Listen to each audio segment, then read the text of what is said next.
everyone, welcome back to my kitchen. I am so enthusiastic and excited about today's recipe. This is my favorite meal, and I have loved it since I was a child. And when I tell you what it is, it may sound a little odd if you're not from the Midwest, but I promise you it's so good. So today we're going to do chili and cinnamon rolls. Now, I know that seems like an odd combination, but when you mix that sweet with the spicy, it's just heaven. All right, so to give you a little bit of history, in the Midwest, this is very popular. Now, there are different kinds of chili, and there are many different kinds of cinnamon rolls. Not everybody does it the same. However, in my family, the cinnamon rolls we make have been passed down from my great grandmother, who I was very fortunate to get to know. She did not pass till I was 9 years old. In her younger years, she had this long, beautiful red hair, I was told, but when I knew her, she had the most perfect white hair and looked like the perfect grandma. And she lived in this little house that was like 800 square feet in Ray, Colorado, a very small town. And we would go visit her on holidays and just on long weekends, the whole family, my grandparents, my great-grandmother, my cousins, and we would pull up to her house. And it was like out of a fairy tale or something, because it had flowers everywhere. And she had these penne roses. She called them pennies. I don't know if that's the proper biology term, but that's what we called them. And there were these bright pink roses, and the fragrance from them were incredible. Like just, it just smelled so good. And then you would add in, you would smell those roses, I'd feel the gravel on my feet, the wind would be blowing, and all of a sudden you get a whiff of her cinnamon rolls cooking, because it was my dad's absolute favorite thing she made. And the combination of cinnamon rolls and roses is my favorite smell on the planet. So today I have some roses here. They don't smell quite like Grandma Easton's. And I'm gonna make the cinnamon rolls along with the chili. This dish is not just our family favorite. My best friend became something she would always come to our house and have on her kids, and to this day, when the holidays come around and my mom makes it, she makes it for her.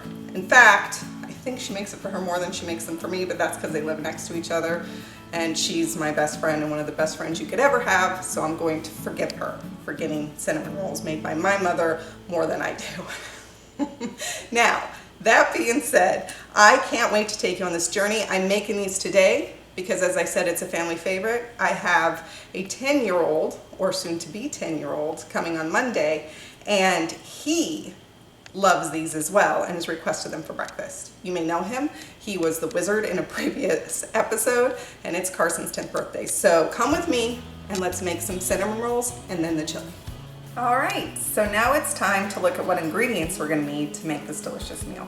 So let's start with the cinnamon buns.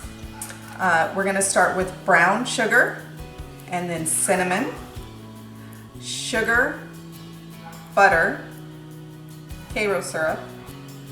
Then you're gonna need some flour, because when you roll out your dough, you're gonna need to flour your surface. And then I used frozen bread. You can make your own bread for this. You have to let it rise once before you roll it out, and of course the rolling pin. So those are the ingredients that you will need strictly for the cinnamon buns. Okay, so the first thing you're gonna start with is your Karo syrup. It's gonna take about half a jar, and you're just gonna pour it right into the bottom of the dish. Just pour it out, just like this.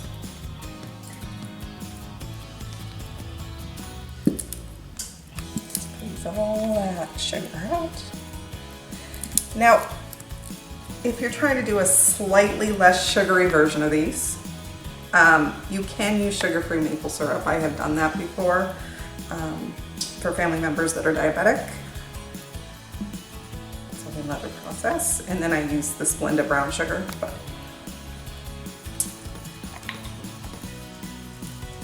then you're going to take this .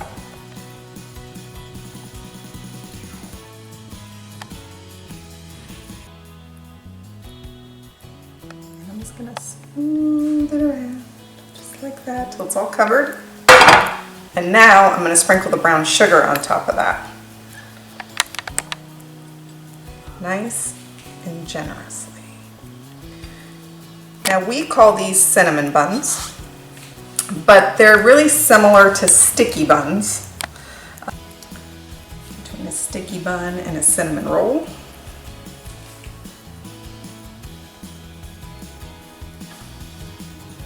The other thing that is similar to this that I've tasted before is monkey bread. If you've had monkey bread, this yumminess kind of tastes like the caramely top to these, tastes similar to that as well. Okay, now my hands are all sugary. I'm going to wash them and then I'm going to cut up my butter. Okay, I washed my hands and now I'm going to cut up the butter and just put it evenly along the brown sugar.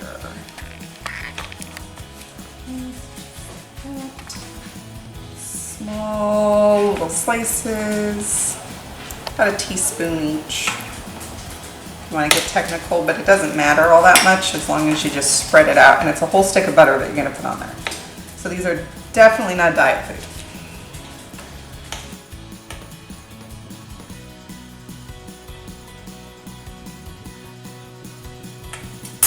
Okay, now you're just going to set this aside and we're going to get ready to roll out the dough. All right, so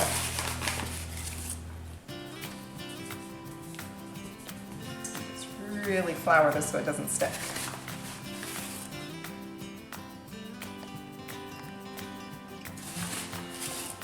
I've seen, you know, on shows where the bakers do it like all pretty. That's not how I do it. Don't have the grace. All right. It's a little floury. I'm going to take my dough out, lay it out, and I'm going to kind of roll it in the dough because it's a little wet from greasing that bowl. I'm going to set it into rise. All right.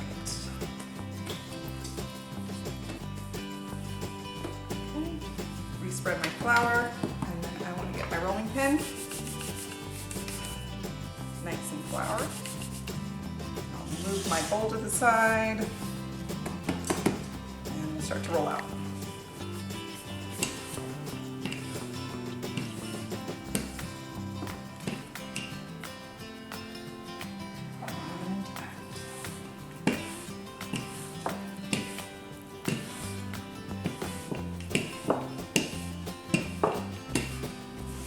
Doesn't have to be perfectly round, just roughly. We're going to cut these and okay, that's pretty good. I just don't want to stick too much, so I'm slowly going to pull up these sides.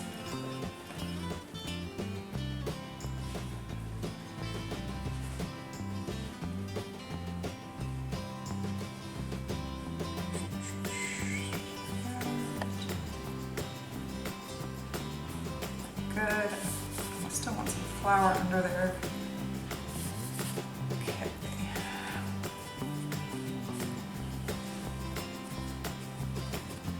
Back out. Okay. Now it's time to butter this. So we're going to go ahead. You can do this two different ways. You can do this with a knife. I think my butter's soft enough that we can do this with a knife. And then we're gonna put the sugar and cinnamon on it. So I tried to spread the butter, it just wasn't quite soft enough. So I melted half a cup of butter and I'm gonna spread it with a brush. Make my life a little easier.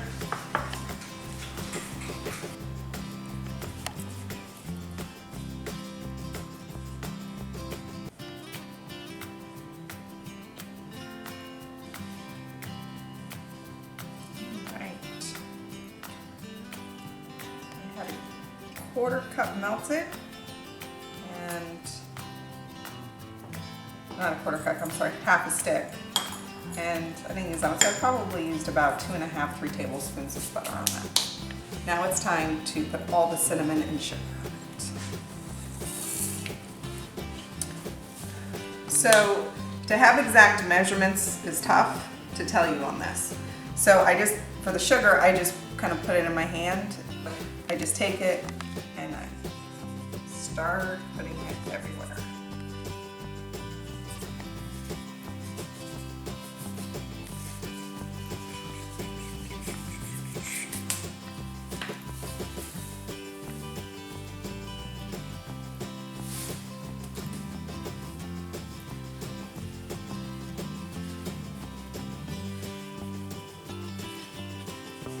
So if you were a diabetic, one of the things type 2 diabetes runs on in my family with several family members. First of all, I would make my own bread and let it rise with whole wheat flour. So I would do it with whole wheat. And then instead of using all of the sugar, you could use less, you know, be a little more sparingly because it's very sweet, but you could use a Splenda or sugar alternative for this.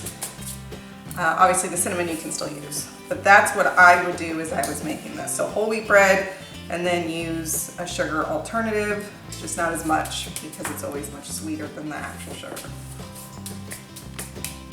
And now it's time to add the cinnamon.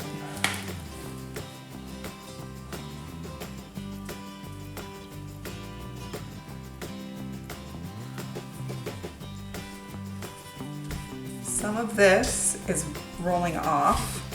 So what I'm gonna do is I'm just gonna add a little bit more butter. I'm gonna sprinkle it on. It's gonna get kind of messy and clumpy, but that's okay. Just to make sure that that cinnamon and sugar is sticking. Not all of it will. But it's just gonna add another layer here. It's gonna get crumbly and that's okay. Now we've gotta roll this up. This is the fun part.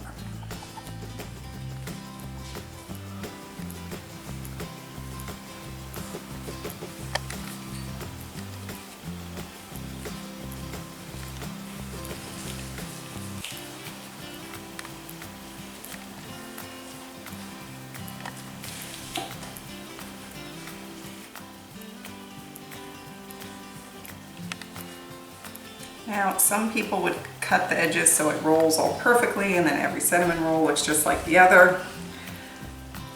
One could say I like the individuality of each cinnamon roll, but really I just don't want to waste any deliciousness. So the cinnamon roll doesn't come out perfect. Some of these end ones, that's okay with me. They're still just as yummy. They just don't look as pretty. Okay. This is nice and rolled. This way.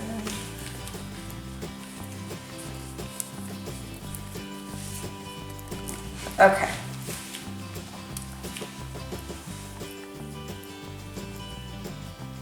This guy is not sticking in the end, so what am I gonna do? I'm just gonna use my butter mix. It's got a little bit of sugar and cinnamon in it at this point. And I grab it. All right. Now I gotta get my sharp knife and we're gonna slice these up. All right, so it's time to cut this. I cut the little end off right there. And now we're gonna cut them about so.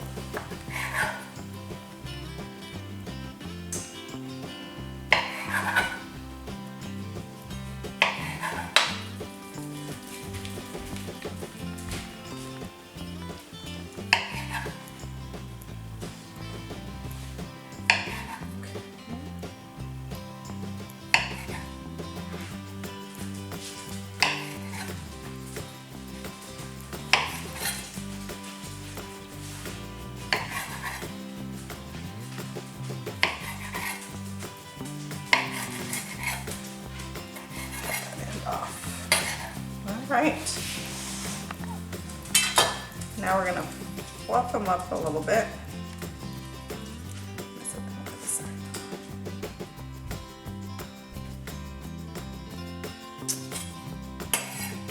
Okay, so you're gonna just fluff them back up a little bit from cutting them. If you have one that's kind of not sticking, just create a little paste right there using your butter. There you go. And you're gonna set them like this.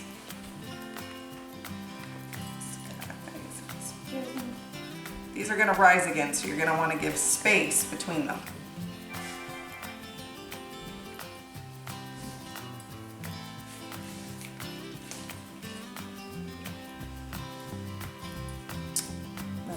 I didn't butter all the way to the edge. That's okay. Fix it after, just like that.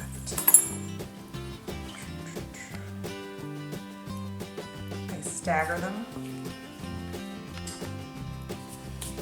All right, so if you look, we arranged them a little bit based on size, and we didn't put them in perfect align because they are gonna rise and get bigger. And then now what we wanna do is cover it with a towel, or I like to use saran wrap to make sure it's airtight. Set them in a warm, dry place and let them rise. How long it takes to rise varies tremendously. I've had them rise in 2 to 2.5 hours. I've had them take as long as 5 or 6. So you just kind of have to watch. That's why I do these in the morning when I'm making the chili in the evening. So I have all day and then I start my chili. So let's let these rise, and when they're getting close, we'll start our chili. Okay, so it's been about 3 hours, 15 minutes, and these have risen to the point that I want them. And they're gonna go in the oven now at 350 degrees for about 15 to 20 minutes. You're gonna watch them closely. So let's get them in the oven. Okay, so this took about 20 minutes at 350. It was bubbling hot. I took it out, I put it on my rack to cool it. And now I'm just gonna baste a little bit butter on the top, because these are going to have to set for about an hour, hour and a half to let everything consolidate. So this caramely, sticky bun type topping needs to harden just a little bit before serving. And it smells so good in here. When you make these, it's worth the smell alone. It's amazing. So we're gonna get these all done and basted. Let them cool for an hour and a half, and then we are going to begin the process of chili. Now, your timing is going to depend on you on these, because Midwesterners, many of us, like me, like to actually dip the cinnamon roll in the chili. I know that sounds crazy, but it's so good. And others like to have the chili and the cinnamon roll after. So if you want to have it with your dinner, you might start your chili a little bit before you put them in the oven. If you're going to have them as a dessert afterwards, then it doesn't really matter. You just start your chili whenever you want, and you'll have them when it's dessert time. Or if you're just going to do the sticky buns for breakfast, you can make them the night before and they're ready. So that's it. I'm done basting these. I'm going to let them set, and now we're going to prepare the chili. All right, so we finished the cinnamon rolls and all that sweetness and yumminess, and now we need to add a little spice to our evening by making the chili. Now, chili and cinnamon rolls is my son Colton's favorite thing. Oh yeah. Yeah, he loves him some cinnamon rolls and chili. So we are gonna create the chili, and I'm gonna teach him how to make it. And I'll never have to make it again, right? Because once you learn, Mom will never have to cook chili again. Not quite. Yeah, that's what I thought. But someday, his future spouse will appreciate it. He loves chili. He'll eat it on anything, that and barbecue sauce. So let's teach Colton and you how I make my chili. Let's go. Okay, so let's talk about all the ingredients that we need.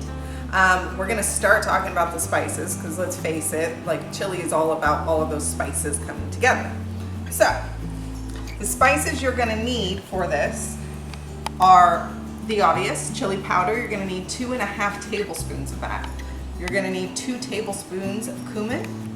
You're gonna need half a teaspoon of cayenne pepper, and that is optional. You could do a 1/4 teaspoon if you don't like it very spicy, or you actually could eliminate it. You're also going to need garlic powder, and you can do about 2 teaspoons to a tablespoon of the garlic powder. And then you're gonna need half a teaspoon of black pepper and 1.5 teaspoons of salt. So that is the spice combination. The next thing we're gonna move on to is some of our canned goods and fresh ingredients. So you could use fresh green chilies. I just used a can of diced green chilies. I am a big proponent of using Bush's chili beans because they have a really great spice to them. I like San Marzano tomatoes, so I use a can of whole San Marzano tomatoes, but you could use a 20-ounce can of diced. Garlic, I have the jarred minced garlic here. You could buy fresh garlic and mince it, and I'm going to use about 2 teaspoons full, or that's about 4 cloves.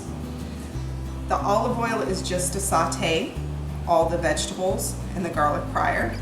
You need 1 pound of ground chopped beef. I use lean meat. You're gonna need 1 full green bell pepper and half a red bell pepper. If you wanna use a full red bell pepper, you could do that. And then you're gonna need 1 cup of chopped onion or just 1 medium-sized onion.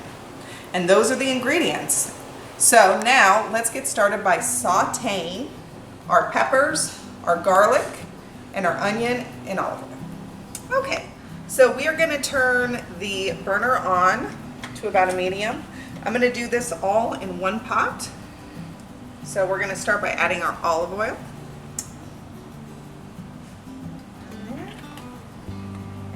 And then we're gonna swish this around. I'm gonna add the garlic. So 4 cloves.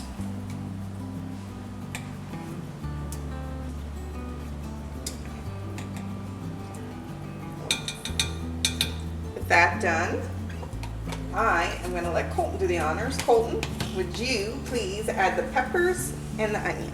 Absolutely. Excellent.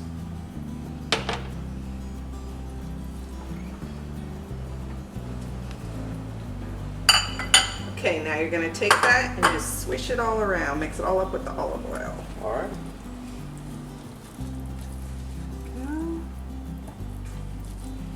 Make sure you all of it nice and covered. Spread around.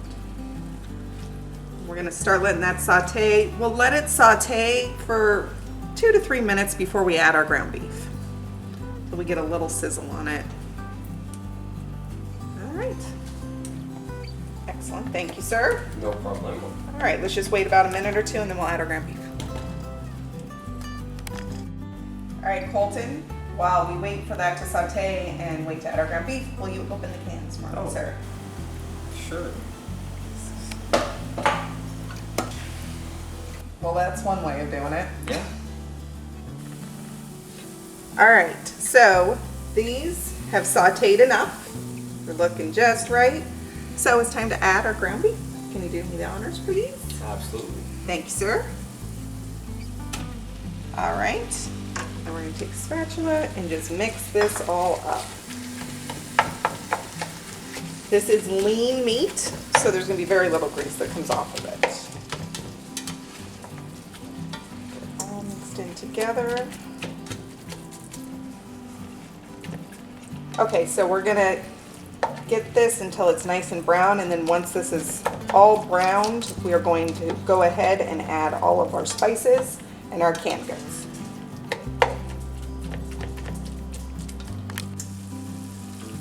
Okay, so the hamburger has browned, and now I'm gonna add my spices, mix it up.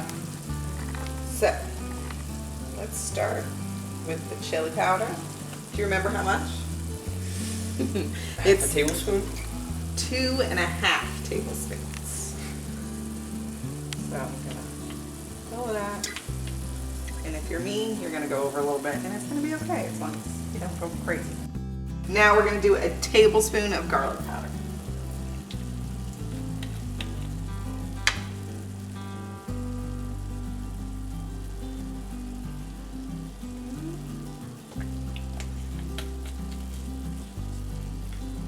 And this is the optional one. You can do 1/4 or 1/2 teaspoon of cayenne. Or you can do none. You don't have to do this if you don't like a lot of spice. I'm gonna go with 1/4 as a compromise. I like spicy. Colton likes spicy. Yeah. The rest of the household not so much. So we're gonna compromise with 1/4. All right. Salt is 1.5 teaspoons. Get my teaspoon out.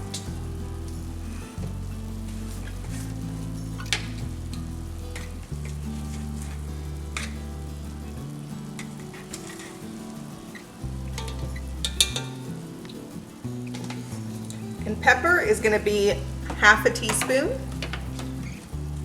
And I'm not going to measure this exactly. It's up to you if you want to.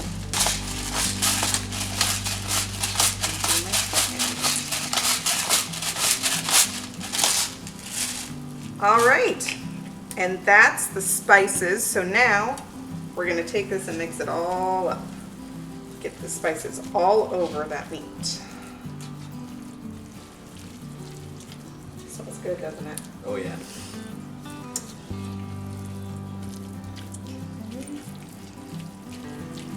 Okay, and now that we have all that mixed together, we need to add the cans. Mr. Magic Can Man, you think you could add those for me? Absolutely. Thank you, sir.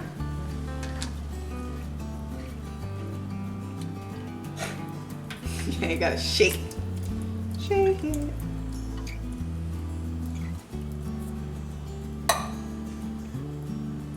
Green chilies. And now the San Marzano tomatoes. Very good. Now you gotta squish the tomatoes down. So come here.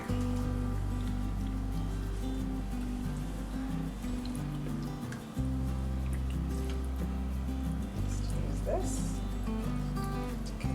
Chop them. Hope one doesn't squirt out on me, because that happens. Now, gonna mix all this up. Now this is where you eyeball how much. How thick do you want your chili? How thin do you want your chili? You could add a can of tomato paste. I don't use tomato paste in my chili, but a lot of people do, just to give it thickened. You can even add a little bit of cornstarch and cold water. All right, so we're gonna just need to let this set on medium for 30 minutes to all day if you want to. I mean, you could cook it all day to get the spices going. We're gonna be eating dinner shortly, so about an hour for us. All right, it's done. The cinnamon rolls are done. Look at the nice and gooey yumminess. And the chili's done. So, Colton, Yeah. ready to show them how it's done Midwestern style? Oh yeah. All right, let's show them.